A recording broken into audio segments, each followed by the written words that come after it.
Hi everybody, welcome back to another short little video presentation from me. Do make sure, by the way, you subscribe to my brand new YouTube channel, link below, so you can watch content on topics not permissible here on YouTube. So do make sure you do that. Just go below, click the button.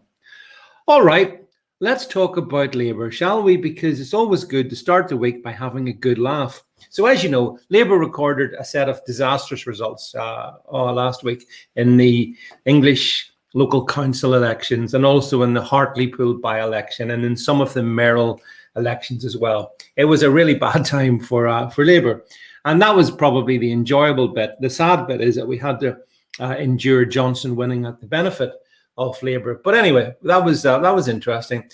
Sir Keir Starmer, the glorious leader of Labour, has identified the reason why Labour lost. And here is the reason why Labour lost the election last week. Yes, it's Annalise Dodds, the shadow chancellor in Sir Keir's team. And he's taken robust action and sacked her. Yeah, he sacked her. He's done a few other things as well. Let's dive into these because it's always, as I say, good to have a laugh. So he's promoted Rachel Reeves, who was previously Shadow Chancellor, to the position of Shadow Chancellor. Yeah, you heard that right. He's demoted Annalise Dodds and Angela Rayner and sacked Chief Whip Nick Brown in a bid to boost his fortunes. So this is kind of hilarious stuff. And as the mail suggests here, it is entirely rearranging deck chairs on Titanic. But even the sackings aren't sackings, because if you consider, for example, Annalise Dodds has been sacked as Shadow Chancellor, but she's been given the important task of party chair or party chairman. So how is that a sacking? She's been given the role of party chairman. Is that just like a totally loser position? And Angela Rayner, who was sacked as party chairman, so in other words, Annalise Dodds has been given the job that Angela Rayner made a mess of. She's now been given the job of Shadow Chancellor of the Duchy of Lancaster and apparently is going to be involved in other areas of strategy. So it appears that where what was going to be a sacking turned out to be a promotion. So, and then you see there's a couple of low levels here that you can see. Lucy Powell hired as Shadow Housing Secretary. And then this one amuses me enormously. It is a great one here. Wes Streeting has been hired as Shadow Cabinet Member for Child Poverty. All right, West. So West, you're going to be promoting that child poverty then? Gosh, that sounds a winning strategy.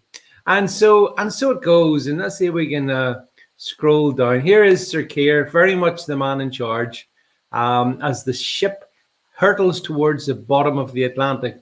So he's replaced on the left Annalise with this year's model, and Rachel Reeves.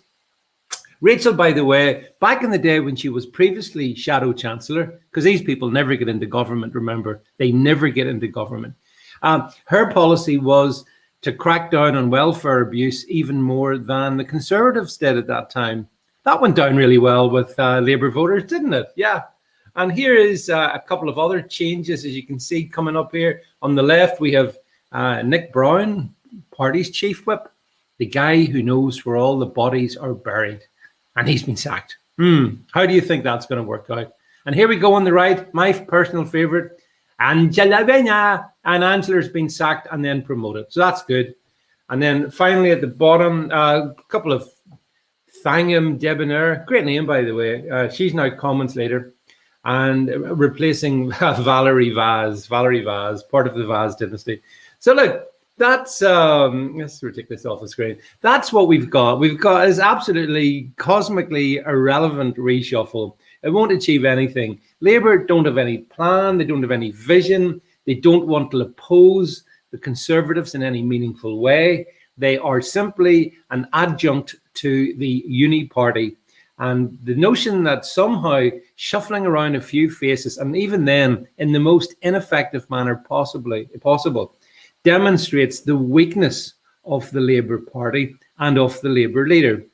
A strong leader would have moved instantly and made a range of sackings, proper sackings, but he couldn't even do that. Those few people he shuffled, he had to then give them another job to keep them happy. The Labour Party is weak. It's not connected. Now, one of the things that did happen, by the way, over the weekend was you may have seen that as a consequence of, I think it's Tracy Brabin winning the West Midlands, or the West of England mayoral role. She's currently a sitting MP, so that means she has to step down to take up her new position, and that means there's going to be another by-election. So question is, will this new by-election follow in the same trajectory as a Hartlepool and mean another lawsuit seat for Sir Keir Starmer?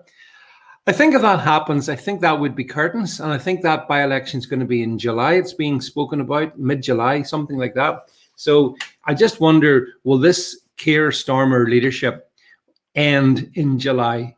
Certainly, if they lose that by-election, I don't think there's any alternative but for him to basically hand in his resignation, you know. So that's where we are with Labour. They're hopeless, they're hapless, they offer nothing. They have fundamentally failed in everything that they could do. And whilst I have nothing but contempt for the Conservative Party, by the way, just so everybody's clear and where I'm coming from, we just have to call it as it is with Labour. I mean, they are fundamentally, I mean, only we're on YouTube and I can't play the music. I would now cue up the theme from the Titanic. But anyway, that aside, I'll leave it with you folks. Let me know what you think in the comment thread below, and I'll catch up with you later on. Thanks for listening. Bye-bye.